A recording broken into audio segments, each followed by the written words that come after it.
Tips with Tony. Tips with Tony. All about nutrition from your favorite dietitian. Everything you need to digest in your mind. Tips with Tony. Tips with Tony. Making you healthier one bite at a time. With Tony. Woo. That when patients are told, particular things about their BMI, it's almost like a negative thing. Oh yeah, it's completely negative.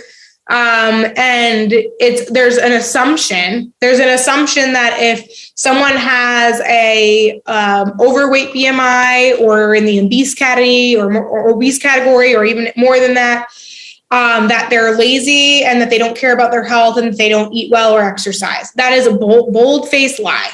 Bold-faced lie. My entire life, I was in the overweight category. And that's what I talk about in my book. My entire life, I was in the overweight category.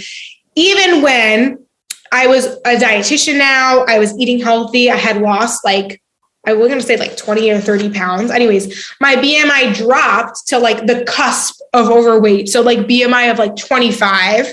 And I was at, whatever, all that to say.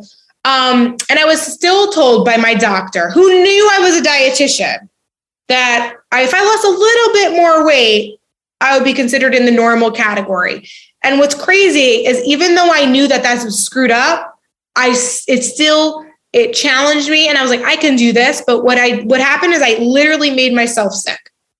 I almost developed an eating disorder because my body is just not designed to be that lean or that thin for a long period of time, maybe temporarily. But whatever I was doing, I was pushing, my body wasn't ready for it. So all that to say, don't ever allow anybody for that matter, but particularly even a healthcare professional, tell you how you're treating and caring for your body. Because then we also know that just because someone is naturally in a smaller size and their BMI is in the quote unquote normal category, that also doesn't necessarily mean that they exercise or they eat well or balanced or nutritious, right?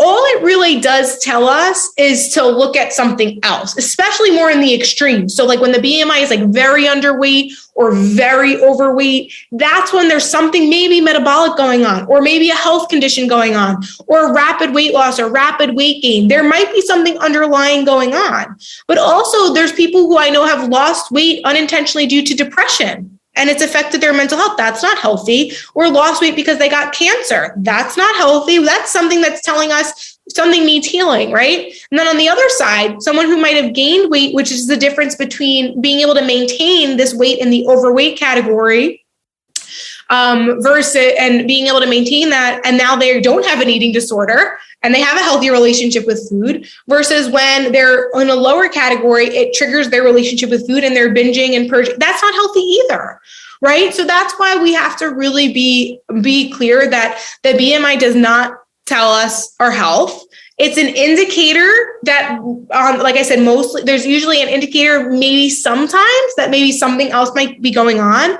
But it does not give the right for anybody, or especially a medical professional, to judge you just based off of that number. Same thing with a number on a scale, right? And that's where I really hope that point really drove home about using subjective criteria instead of objective criteria to measure our progress, and to really be measuring what actually matters, like our body image, our relationship with food, our energy levels, our physical ability, even before we even talk about physical activity, our skin, our hair, our nails, our bowel movements, those are the things that truly make up for our health.